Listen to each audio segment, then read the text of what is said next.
Better to have a short life that is full of what you like doing than a long life spent in a miserable way. Welcome to Footwork. So our motto here at Footwork, Arnold, is make your own path, meaning follow your dreams, not being held to the normal route, the quote-unquote normal route. Now, what does making your own path mean to you? Not listening to others. Just, I don't know, actually, when you look at my life, at my career, when I was 21, people already told me, you're too old, finish football. Because they just look at guys like Messi, Cristiano Ronaldo, or whatever, and they see these big careers, and if you don't make it by that age, they tell you to stop. And family, friends, many people told me, just leave it. So yeah, following your own path means for me just not listening to others, just do what you want to do. But again, you have to be realistic. If you have passion, if you are willing to pay the price for that path, go for it. So, mate, I booked a ticket to Australia. My plan was to be a backpacker. I just wanted to be free, do whatever I want, okay? So I remember 1.5 months before I was flying to Australia, I was just working in a factory, Niederegger, the famous marzipan company. Yeah. So every day, Monday to Friday, from 5:45 until 3, I did, because I can't without sports, right? So I did boxing in the afternoon, 5 times per week. And then on the weekends, I would also work with my mate who had a business, coffee bike. He was selling coffees with basically it's a bike, but there's a coffee machine installed. Oh, yes. Okay. Yeah. Okay, yeah. Oh, cool. Just to save up money. And then 1.5 months later, after all that hustle, I went to Australia. I flew to Australia. And man, I was just living the life of a backpacker, basically. I literally just had a backpack with me. I didn't take any football shoes with me or whatever. I didn't want to hear the word football. Right? That was the first time in my life I was done with football. Yeah. After 1.5 months or so, I wanted to do a new experience, right? Started a job at a landscaping company. Mm-hmm. Right? Very good money over there for landscaping. Of course. So started the job there, met the owner of the company, Urch, Turkish guy, born in Australia. Now, you guys know Turkish people, they are football fanatics. I was working there for a week or so, and then, I got a good relationship with him. He asked me, what did you do in Germany? I said, I was playing football.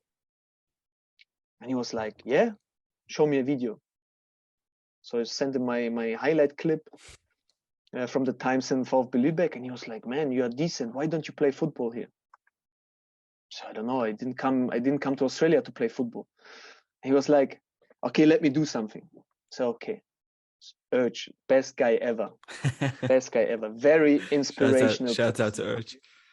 Shout out to Urch. 5 days later, I arrived at the office. We would always meet up at the office, all the workers. We had like a group of 50 people, let's say. And then Urch comes around the corner and he says, Arnold, you finished today at 1 p.m. Everyone turned around. Why is he finishing at 1? He's a newbie, what's wrong? And then he said, Arnold, come here. I said, what's wrong? He said, you finish at 1 because I have a test game for you today. I said, really? He said, yeah. I said, my friend, I don't even have football shoes.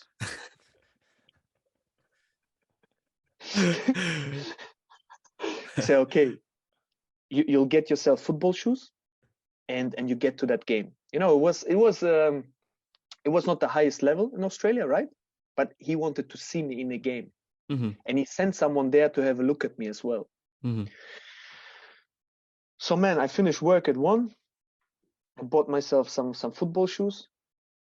Went there. I didn't play football for like 4 or 5 months. But you know, the first time after a long layoff, your enthusiasm, you're so on fire. The first time you touch you touch the ball, you know, you feel the grass. Man, I don't know. This club was already in preseason. They've been training for a while, but I scored, I think I scored 2 goals, and we won 3-2 or something like that. And the guy who watched me there, he gave Urch very good feedback about me. So Urch was more confident to talk with other clubs. You know, long story short, I ended up signing in Richmond. Richmond SC, German background. The club had a German background. Richmond Alemannia. Ah, okay, nice. Man, and crazy. I don't know. I just called the army. I said, guys, I got a new opportunity. I want to cancel it.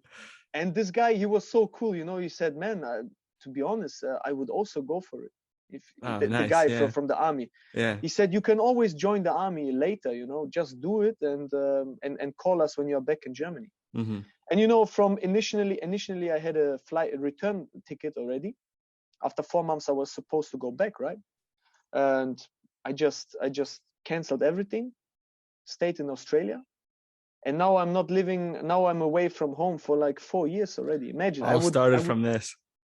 Man, it's crazy. I was stuck in Lübeck for 4 years. Yeah, thanks to Urch. Yeah. Thanks to Urch. I mean, we'll get to how you made the jump to Thailand, but being open and flexible to play in a new country if an opportunity comes. Some people are stuck in their heads, no, I only want to play in this country, in this league. And, you know, if the contract's not good enough, I'm not playing, because the ego sometimes gets in the way. Now, how have you developed this mindset to where you go to Australia just to live, working as a landscaper, and your boss sets up a trial, now you're playing professional there or full time, and then now you make a jump to Thailand and it's on to the next one? I don't know. I was I was always like that. If you believe me or not, when I was 15, I remember one guy told my mother to send me into a how do you call this, internat? A dormitory. Is it yeah where like many kids are living so basically together, share a room. So basically to play somewhere like for a Bundesliga club and just live there, away from home, you know. And I was always for that, you know. Even when I was talking about Cottbus, I had an opportunity to sign at St. Pauli as well, so I had 2 options, but I chose, and both clubs were playing in second Bundesliga, you know, but I choose the other option. I wanted to get out of that comfort zone. I felt like if I leave the comfort zone, I will become an even better football player. That was always my feeling. I don't know where that comes from, to be honest. I was always like that. And man, and also I'm just curious, you know. I like to see new places. I like to see or to learn about football in different countries, you know. And also I'm a challenger. I like to challenge myself, you know. Like one guy told me in Australia once, I remember, he wanted me to sign for his club, and I chose the Richmond opportunity. And he said something, I don't know if I can repeat it properly. Arnold, it's better to be the king of the village, but can you finish that sentence off? That's a saying, like, it's better to be the king of the village. Like, basically he said, play for us, you're gonna be the king here, instead of moving to a club where it's more competitive and you're just gonna be one of many. Okay. Yeah. So I don't know. I always wanted to challenge myself. Like you can play Regionalliga Nord. Once you are in there, you can play there for the next 10 years, for example, right? But I always felt like you to become a better player, you need to get outside of the comfort zone and challenge yourself. Get inside an environment where, for me, for example, man, in Richmond we had a lot of international players. So it was very easy, the communication stuff. Everyone spoke like broken English, okay? Yeah, I mean, not broken, but with an accent and a very simple English. Mhm. When I signed at Bentley, I was the only foreigner, okay? And then you have all these Aussie guys talking in Australian slang. And so it's a new challenge, you know what I mean? Mhm. First of all, Yeah. it was very hard to understand them. Secondly, also, like if you want to express yourself, it took time to get into it, you know. And I remember, for example, we had a meeting. Our coach was Johnny A. He's now in the A League. You know, he was a professional, and he would set up all this. Sometimes we would just go to the cinema to watch a motivational movie, for example, and then the next day we would be in front before the training session. He would ask us what we learned from that movie. Okay, Arnold, say something. And then Arnold has to get up, you know, and speak like in German, no problem. No Yeah, problem. yeah, but but- in English, you know what I mean? Mhm. So, yeah, I got myself I got in situations where I felt uncomfortable, but eventually I became comfortable there. Mhm. So my comfort zone got bigger, you know? So, Mhm. and I always this is how I try to live. I try to do things that I'm maybe a little bit scared of. Yeah. Because I believe once I've done them, my comfort zone is gonna be much bigger. Mm. You know? I want to dive into that mentality side of it, because like you said, you had all this extra pressure in your head. And I experienced it a bit in Mongolia, where the foreigners have to perform. There's no excuses. The team is relying on the foreigners to perform. Now, how do you adapt mentally in a game when you miss a big chance or you fail to execute in a vital moment? How do you keep going and not let these moments bring you down and this pressure, you know, crumble you?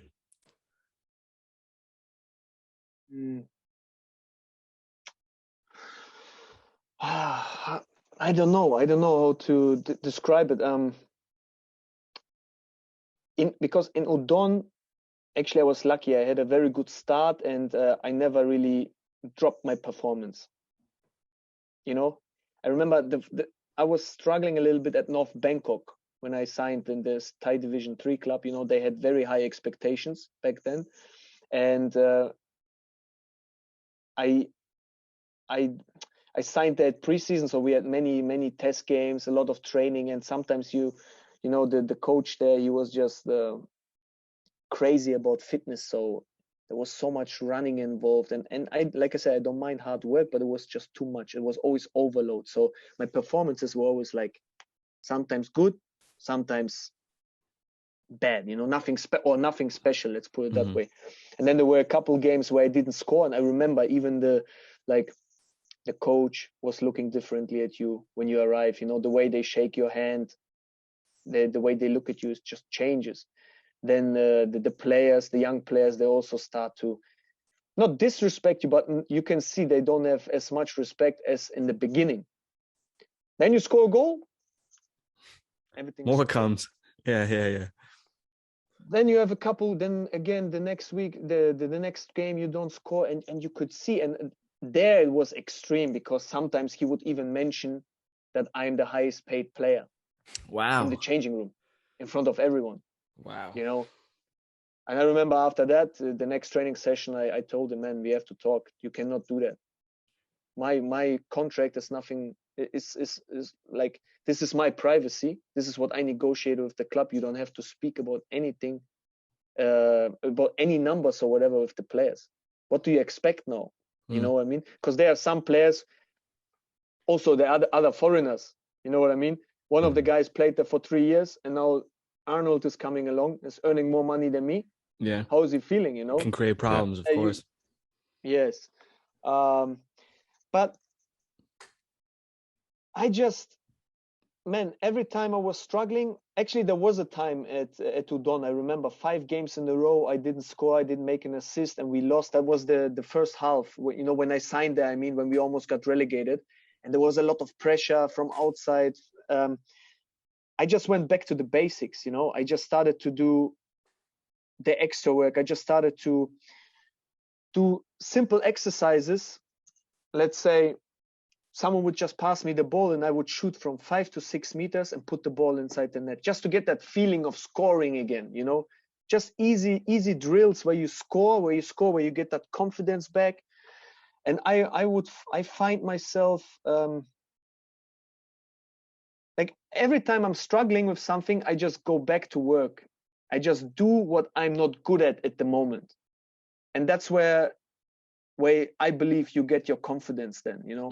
Obviously, like I said, in training, doing it in training without people judging you, without people like yelling or whatever, it's always easier. But first you do it there, and then in the game, I just try to switch off everything around me, you know, just stay in the zone.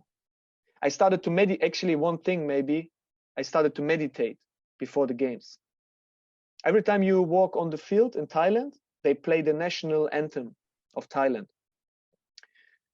The team is going probably, they play for a minute or so, okay? They honor the king there. Everyone has to get up, you know, they show an image of the king, and then everyone is just standing up, listening to that anthem. That's the time where I close my eyes and I just tell myself some positive things, you know, like I pray first of all for a safe game. So I mean, so for no injuries for myself, for my teammates, for the opponent, and then I just repeat certain things to myself. It's not always the same; it changes, you know. But I just that way I'm in the zone. Yeah.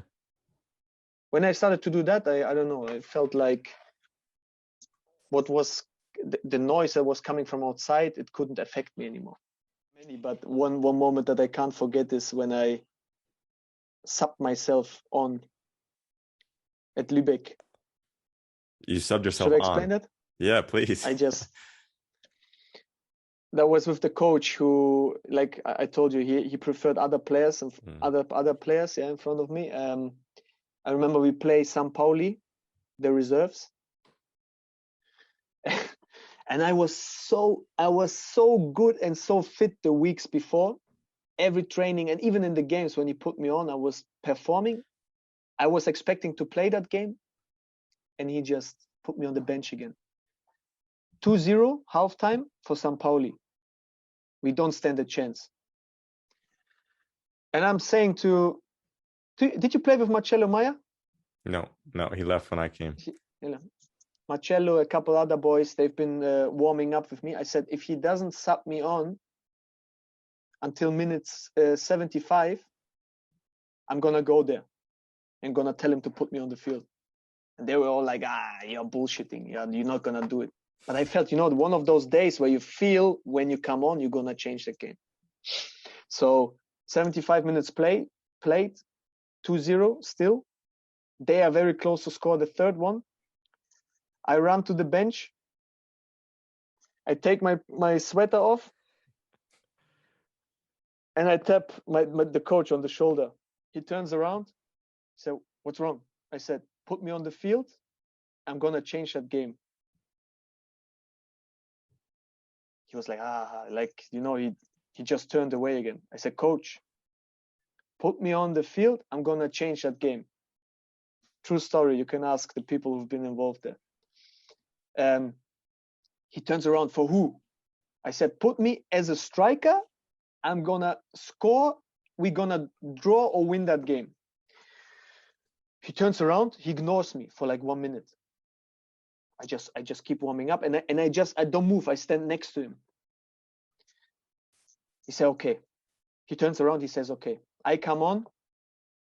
I have a very good start into the game. 90th minute, I make the assist for the 2-1. 93rd minute, I score the equalizer. Unreal. Oh, man. There's a picture I will send to you later. Everyone was running on the field, to hug me. They didn't believe it.